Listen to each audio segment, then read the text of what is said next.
सभी बच्चों को नमस्कार। मेरा नाम जगदीश सोलंकी और आप देख रहे हो physics bye Jagdish Solanki YouTube channel. इस चैनल में आप सभी का स्वागत है। बच्चों आज हम मीटर सेतु पढ़ेंगे, मीटर ब्रिज। ये एक प्रैक्टिकल भी आपके पास अब 12th में। इस मीटर सेतु की सहायता से हम अज्ञात प्रतिरोध ज्ञात करते हैं, अननोन रेजिस्टेंस होता है उसका मान हम ज्ञात करेंगे। तो इसमें क्वेश्चन में पूछा जाता है, पहले विद्युत परिपथ बनाना है, सर्किट डायग्राम बनाना है, फिर सूत्र की स्थापना करना है और उसका सिद्धांत भी लिखना है। तीसरा फ्रैक्शन सारणी, ऑब्जर्वेशन टेबल जिसको हम कहते हैं, और चौथा इसमें सावधानियां, प्रिकॉशंस क्या क्या रखना है। ये चार चीज़ें हम पढ़ेंगे, इसको स्टेप बाय स्टेप चारों चीज़ें हम पढ़ेंगे। तो सबसे पहले विद्युत परिपथ की बात करते हैं। तो पता होना चाहिए कि जो मीटर सेतु होता है उसमें एक इस प्रकार से लकड़ी का पटिया होता है। उस पट्टे के ऊपर क्या होता है, स्केल लगी होती है।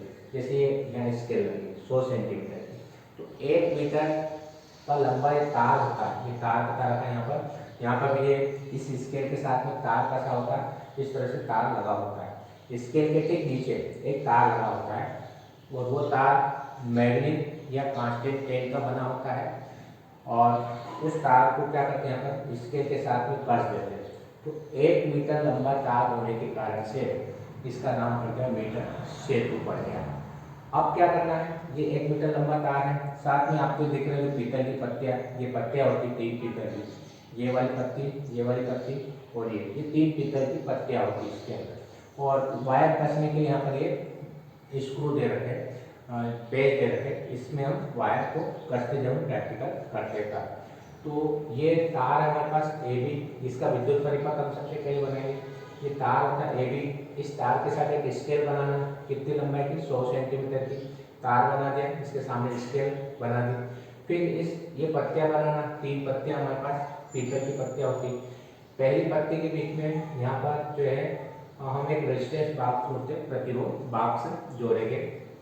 फिर क्या करना है, यहाँ एक बीच का जो स्क्रू होता है, यहाँ एक वायर लेके धारा मापी जोड़ेंगे, गैल्वेनोमीटर जोड़ेंगे और दूसरा सिरा धारा मापी का दूसरा सिरा जोकी से जोड़ते हैं। ये जोकी होती है जे, तो जोकी जो होती है, ये जे हमारे पास जोकी होती है। इस गैप में यानी ये वाली गैप है, ये वाली, इसमें एक अननोन रेजिस्टेंस जिसका मान अपने को ज्ञात करना होता है, अज्ञात प्रतिरोध एस हम जोड़ देंगे। ये यहाँ एस जोड़ दिया और उसके साथ में क्या करेंगे, इस तार ए बी के साथ एक शेल जोड़ना है और एक कुंजी जोड़ना है। तो इस तरह से पूरा सर्किट डायग्राम बना के आना चाहिए। क्या बनाना, पहले तार बनाना, तार के साथ स्केल बनाना, ये 2 पत्तियां बनाना इधर की और इधर की, बीच में एक पत्ती और बनाना। ये तीनों पीतल की पत्तियां होती है, इसके बीच में एक रेजिस्टेंस बॉक्स जोड़ देंगे और इस बीच वाले सिरे पे धारा मापी जोड़ देंगे और एक जोकी जोड़ देंगे। फिर क्या करना है, इन दोनों सिरों के बीच में अज्ञात प्रतिरोध जोड़ देंगे। फिर तार ए बी के नीचे एक सेल जोड़ देंगे, ये तार के साथ में एक सेल जोड़ देंगे और उसके साथ एक कुंजी जोड़ देंगे और कुंजी का सिरा बी से जोड़ देते हैं। इस प्रकार से पूरा सर्किट डायग्राम बनाना है। यहाँ पे मैंने पूरा बता रखा है किस तरह से जोड़ेंगे, सर्किट डायग्राम बता रखा है कि ये इनके बीच में रेजिस्टेंस ब्लॉक जोड़ देंगे और बीच वाले सिरे की धारा मापी जोड़ना है, धारा मापी का सिरा एक जोकी से जोड़ देंगे और इधर एक अननोन रेजिस्टेंस जोड़ते हैं, अज्ञात प्रतिरोध जोड़ते हैं। इन सिरों के बीच में एस होता है, कि आर होता है, ये एस होता है। तो इस तरह से इसको हम जोड़ देंगे और नीचे बैटरी जोड़ देंगे, यहाँ बैटरी जोड़ रखी और एक यहाँ पर एक कुंजी लगा देंगे, बंद चालू करने के लिए कुंजी लगा देंगे। ये इसका सर्किट डायग्राम अपने को पता होना चाहिए। जोड़ने के लिए इस तरह से कनेक्शन वायर होते हैं, इन वायर की सहायता से पूरा सर्किट को जोड़ते हैं। जैसे यहाँ जोड़ रखा है, प्रतिरोध बॉक्स लगा रखा है, धारा मापी लगा रखा है, ये जोकी लगा रखी है। इस तरह से पूरा सर्किट डायग्राम यहाँ दिखा रखा है। अब यहाँ पे जैसे ये रेजिस्टेंस बॉक्स होता है, ये इस तरह से एक सिरा एक सिरा है, रेजिस्टेंस बॉक्स का एक सिरा दूसरा सिरा जोड़, धारा मापी के एक सिरा यहाँ जोड़ेंगे बीच वाले भाग में और दूसरा सिरा जो है वो जोकी से जोड़ देते हैं। इसी प्रकार से अज्ञात प्रतिरोध होता है, इसको यहाँ जोड़ देंगे, एक रेजिस्टेंस को यहाँ जोड़ देंगे। ये मीटर स्केल होती है, ये 1 मीटर लंबा तार होता है, इस तार के साथ एक शेल जोड़ देंगे और एक कुंजी जोड़ देंगे। तो इस प्रकार से ये पूरा सर्किट डायग्राम अपने को पता होना चाहिए। इस धारा मापी के साथ एक जोकी लगा है, इस तरह से जोकी होती है पेन के आकार की, इसमें वायर कस देते हैं। इस तरह से यहाँ पर वायर कस के, यहाँ पे वायर कसा जाता है, यहाँ पे वायर कस देते हैं और उस वायर को क्या करते हैं, यहाँ टच करवाते हुए इस तरह से एक स्थान से दूसरे स्थान तक आगे बढ़ते हैं। जो कि पिछला प्रैक्टिकल में हमने विभव मापिका किया हुआ। तो ये पूरा सर्किट डायग्राम अपने को बनाते आना चाहिए। जब प्रैक्टिकल करते हैं तो इस तरह से कनेक्शन करते आना चाहिए। क्या करना है, तार ए बी का एक सिरा किससे जोड़ देंगे, ये इसके बीच में रेजिस्टेंस बॉक्स लगा देंगे, जो यहाँ दिया गया दो खांचे होते हैं, ये दो खांचे होते हैं, दो पेच होते हैं, इसके बीच में रेजिस्टेंस बॉक्स जोड़ दें। फिर बीच वाले पार्ट में ये बीच वाला सिरा, इसमें धारा मापी जो जी लिखा हुआ, ये धारा मापी जोड़ देंगे। दूसरा सिरा हम जोकी से जोड़ेंगे, जोकी होती है इस तरह से, जोकी होती है, इससे हम जोड़ देंगे। फिर इन दोनों सिरों के बीच में एक रेजिस्टेंस लगा देंगे, एक रेजिस्टेंस लगा देंगे, ये रेजिस्टेंस लगा के अननोन रेजिस्टेंस एस नाम देंगे, एस देंगे। फिर क्या करना है, नीचे एक सेल जोड़ देंगे, सेल या बैटरी जोड़ देंगे और एक कुंजी जोड़ देंगे। जोड़ने के लिए कनेक्शन वायर इस तरह से होते हैं, ये जोकी प्रदर्शित की गई है और जोकी को किस प्रकार से टच करवाना, इस तरह से इसको टच करवाते हैं, इस वायर को टच करवाते हैं, एक स्थान से दूसरे स्थान तक लाएंगे। इस प्रकार से पूरा कनेक्शन अपने को करते आना चाहिए। इसका जो सिद्धांत होता है वो सिद्धांत व्हीटस्टोन सेतु पर आधारित होता है। तो मीटर सेतु का सिद्धांत व्हीटस्टोन सेतु पर आधारित होता है, मालूम होना चाहिए।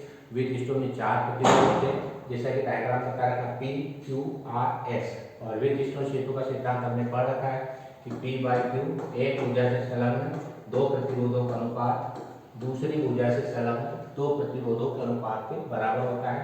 ये व्हीटस्टोन सेतु का सिद्धांत होता है। तो मीटर सेतु का सिद्धांत व्हीटस्टोन सेतु के सिद्धांत पर आधारित होता है। जो मीटर ब्रिज हम पढ़ते हैं उसका जो प्रिंसिपल होता है वो व्हीटस्टोन ब्रिज पर आधारित होता है। उसका फार्मूला ये होता है P/Q R/S होता है। फिर हम देखेंगे ये कनेक्शंस बता रखा कि किस प्रकार से कनेक्शंस करते हैं, पूरा सर्किट डायग्राम में बता रखा किसके बीच क्या जोड़ते हैं। अब क्या करना अपने को कि जो धारा मापी होता है इसमें विक्षेप शून्य प्राप्त करेंगे। इसके लिए क्या करते हैं कि जोकी होती है हमारे पास, इस तरह से यह जोकी बता रखी है, जोकी होती है। इस जोकी को यदि यहाँ टच करवाते हैं बिंदु ए के पास तो विक्षेप मान लो लेफ्ट साइड में होता है, इधर होता है, और क्योंकि पॉजिटिव टर्मिनल ये पॉजिटिव सेल से जुड़ा हुआ, ये नेगेटिव जुड़ा हुआ। और यदि यहाँ टच करवाते हैं बी पॉइंट के पास में तो विक्षेप जो होता है वो राइट साइड होता है, ये हमने मान लिया। क्यों? क्योंकि एक पॉजिटिव नेगेटिव दोनों में विक्षेप रिफ्लेक्शन की डायरेक्शन अपोजिट होगी, एक पॉजिटिव और नेगेटिव होने की डायरेक्शन। अब यदि मान लो जोकी को यहाँ से हम ए से टच करवाते हुए इधर लाते हैं, ए पे टच करवाया तो विक्षेप इधर हुआ था, ये यहाँ पे हुआ था, जबकि यहाँ पे हुआ था। और जैसे जैसे अपन ए से बी की ओर जाएंगे ये सुई जो होगी रिफ्लेक्शन ये इधर होता जाएगा, और ये सुई जो होगी ये पॉइंटर होकर इधर खिसकता जाएगा। तो जैसे हम ए से बी की ओर इसको जोकी को हम टच करवाते ऐसे ले जाएंगे तो एक पॉइंट ऐसा मिलेगा जहाँ पर विक्षेप कितना आ जाएगा, 0 हो जाएगा, जहाँ पर शून्य विक्षेप आ जाएगा। मतलब ये जो कांटा होता है, पॉइंटर होता है, संकेतक होता है, ये 0 के सामने आ जाता है। तो उस स्थिति में हम इस तार की लंबाई नोट कर लेंगे। मान लो कि तार यहाँ से यहाँ तक गया और एल लंबाई पर यहाँ पे विक्षेप शून्य हो गया।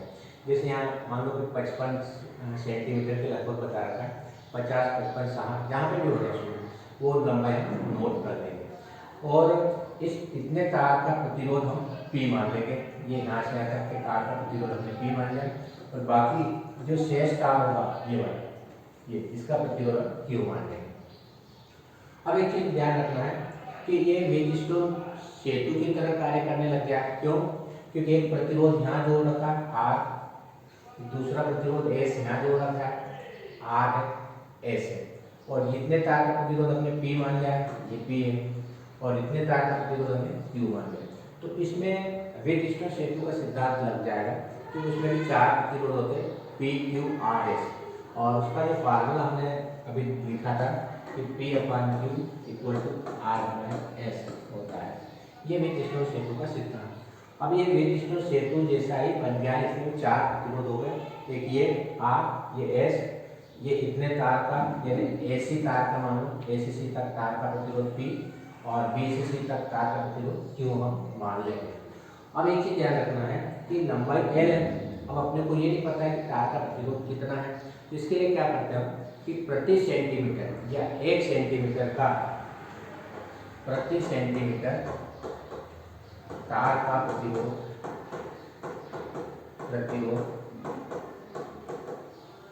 X ओम है, ये हमने मान लिया। 1 सेंटीमीटर का हमने X ओम मान लिया। तो यहाँ अपने लंबाई कितनी है एल, तो एल सेंटीमीटर का कितना हो जाएगा, एल सेंटीमीटर का प्रतिरोध एल एक्स हो जाएगा। एक सेंटीमीटर का एक्स है तो एल सेंटीमीटर का एल एक्स हो जाएगा। तो ये किसके बराबर हो जाएगा, ये पी के बराबर हो जाएगा, क्योंकि एल सेंटीमीटर का प्रतिरोध हमने कितना माना है, पी माना है। तो पी बराबर होगा एल एक्स, पी बराबर कितना हो जाएगा एल एक्स। इसी प्रकार से यहाँ पर क्यू किसको माना है, क्यू हमने माना है सी से बी तक की दूरी, बी से सी तक, तो ये ऐसी तार का प्रतिरोध निकल आएगा।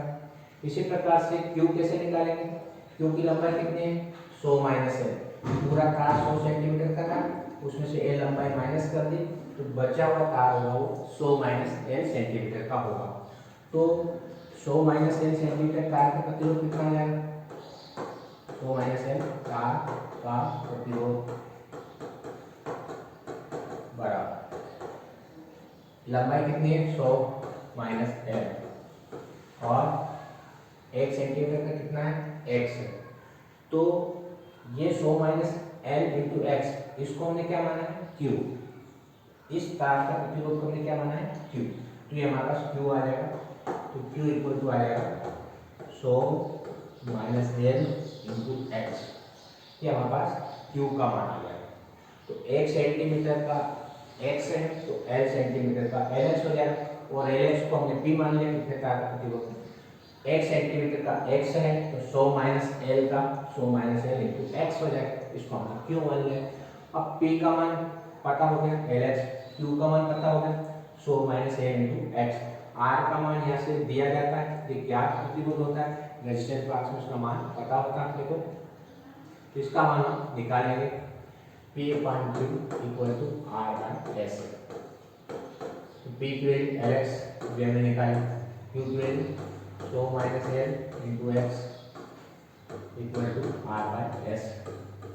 P की वैल्यू एल एक्स, जो P का मान हमने अभी लिखा है एल एक्स, Q का मान 100 minus L into x, Q का मान 100 माइनस एल इंटू एक्स, तो एक्स से एक्स कैंसिल हो जाएगा, एक्स से एक्स कट जाएगा। अपने को S का मान निकाला, S का मल्टीप्लाइजर, इसका multiplier S L equal to R into 100 minus L, S equal to L को नीचे ले जाएंगे 100 minus L upon L ohm. इस तरह से हम किसी भी तार का प्रतिरोध ज्ञात कर सकते हैं। बस ये ध्यान रखना पी की वैल्यू एल एक्स और क्यू की value 100 minus L into x होगी। ये हमने तार का जो प्रतिरोध होता है उस ज्योति की सहायता से उसको टेस्ट करवा के ले जाएंगे, और जहाँ पर विक्षेप शून्य हो जाएगा वहाँ रुक जाएंगे, और वो लंबाई हम मीटर स्केल लगी होती है, उस मीटर स्केल की सहायता से नाप लेंगे कि 50 की हुआ कि 100, 70 की हुआ कि 80 की हुआ, जहाँ पर विक्षेप शून्य हो जाता है वो लंबाई हम लिख देंगे, ये लंबाई लिख देंगे। और आर का मान यहाँ से हम ज्ञात करते हैं, यहाँ दिया जाएगा कि 2 ओम का रेजिस्टेंस है, 3 ओम का रेजिस्टेंस है, वो इस प्रतिरोध वाक्य में से जो हम रेजिस्टेंस निकालेंगे वो उसका प्रतिरोध कहलाता है, वो मान भी ज्ञात करें। तो इस प्रकार से हम विशिष्ट क्या ज्ञात कर सकते हैं, प्रतिरोध कि तार कितने ओम का लगा हुआ है इसका प्रतिरोध हम ज्ञात कर सकते हैं। यानी 3 प्रतिरोध ज्ञात होने पर चौथा प्रतिरोध हम ज्ञात कर सकते हैं। अब क्या करना अपने को, यदि विशिष्ट प्रतिरोध पूछे तो विशिष्ट प्रतिरोध का फार्मूला हमने पढ़ा था, आर इक्वल टू होता है रो एल अपॉन ए, ये विशिष्ट जहाँ रो विशिष्ट प्रतिरोध कहलाता है, और आर का मान हमने निकाल लिया, वो एस के बराबर प्रतिरोध हमने निकाल लिया, इसको इस फार्मूले जैसा लिख सकते हैं एस बराबर रो एल अपॉन ए, यहाँ से रो का मान निकाला विशिष्ट प्रतिरोध, तो रो बराबर हो जाएगा S A upon L, S into क्षेत्रफल पाई आर स्क्वायर होता है इंटू एल। इस तरह से आर का मान कैसे निकालेंगे, तो जो तार की त्रिज्या होती है ये हम स्क्रू गेज होता है उसकी सहायता से आर का मान निकालेंगे, एस का मान यहाँ से निकल आएगा और लंबाई हमने निकाल ली। तो इस प्रकार से हम विशिष्ट प्रतिरोध भी तार का ज्ञात कर सकते हैं। तो मीटर सेतु का उपयोग प्रतिरोध ज्ञात करने में किया जाता है, साथ में यदि विशिष्ट प्रतिरोध पूछे तो विशिष्ट प्रतिरोध भी ज्ञात कर सकते हैं, लेकिन इसका फार्मूला हमको मालूम होना चाहिए कि रो इक्वल टू होता है S A upon L, S का मान यहाँ से ए का मान pi R square upon L, R त्रिज्या होती है जो त्रिज्या वायर की हम स्क्रू गेज की सहायता से ज्ञात करते हैं।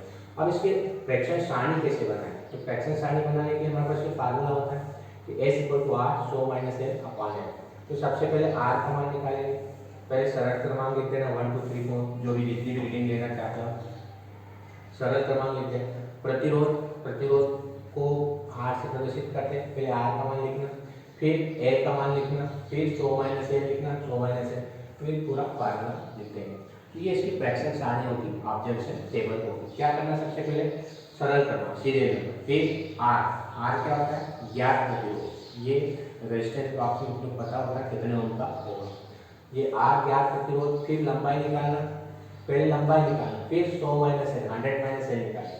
पहले 100 माइनस एल नहीं निकलेगी, पहले एल निकालना है एल, फिर 100 माइनस एल निकालना, फिर 100 माइनस एल, और फिर पूरा फार्मूला लिख देंगे। इस प्रकार से 3 रीडिंग 4 रीडिंग ले लेंगे और उनका एवरेज ले लेंगे। 3 रीडिंग ली तो तीनों को जोड़ के 3 से डिवाइड कर देंगे, भाग लगा देंगे, तो उसका प्रतिरोध का मान क्या हो जाएगा।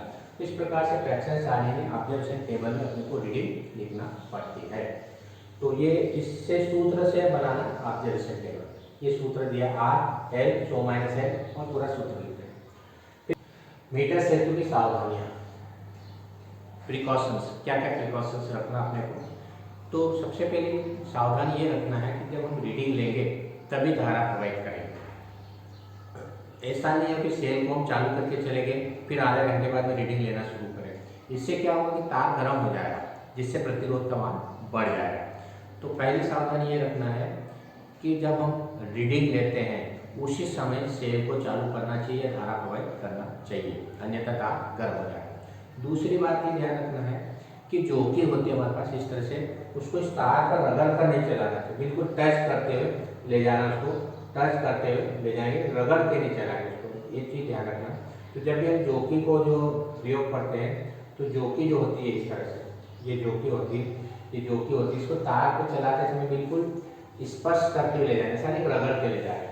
तो दूसरी सावधानी ये रखना है कि जोकी को तार पर रगड़ कर नहीं चलाना चाहिए, डू नॉट रब, और जो कि ऑन द वायर को टच करते हुए ले जाने से रगड़ के नहीं ले जाना चाहिए। तीसरी सावधानी ये रखना है कि जितने भी पेच और प्लग होते हैं, जैसे ये स्क्रू कसने के लिए इस तरह से पेच होते हैं और जैसे प्लग लगाते हैं इसमें, और ये अच्छी तरह से कसे होना चाहिए, ऐसा नहीं कि ढीला लूज कनेक्शन हो, ये तो करंट प्रवाहित नहीं होगा। क्या होगा कि जो जितने भी कनेक्शन वायर होते हैं और जो पेच होते हैं उसको अच्छी तरह से कसे होना चाहिए, साथ में वो क्लीन होना चाहिए, साफ होना चाहिए। तो ये मेन 3 सावधानी। पहली सावधानी क्या है कि जब हम प्रैक्टिकल करें तभी धारा प्रवाहित करना चाहिए। दूसरी, जोकी को तार पर रगड़ कर नहीं चलाना चाहिए। तीसरी, जितने भी वायर हैं कनेक्शन वायर और जो पेच होते हैं, स्क्रू होते हैं, वो अच्छी तरह से कसे होना चाहिए और साथ में साफ भी होना चाहिए। यदि वीडियो आपको अच्छा लगता है तो आप इस चैनल को सब्सक्राइब करें, अपने दोस्तों के साथ वीडियो को शेयर करें और बेल आइकन के बटन को प्रेस करें ताकि आने वाले वीडियो की नोटिफिकेशन आप तक पहुँच जाए। धन्यवाद। जय हिंद, जय भारत, वंदे मातरम।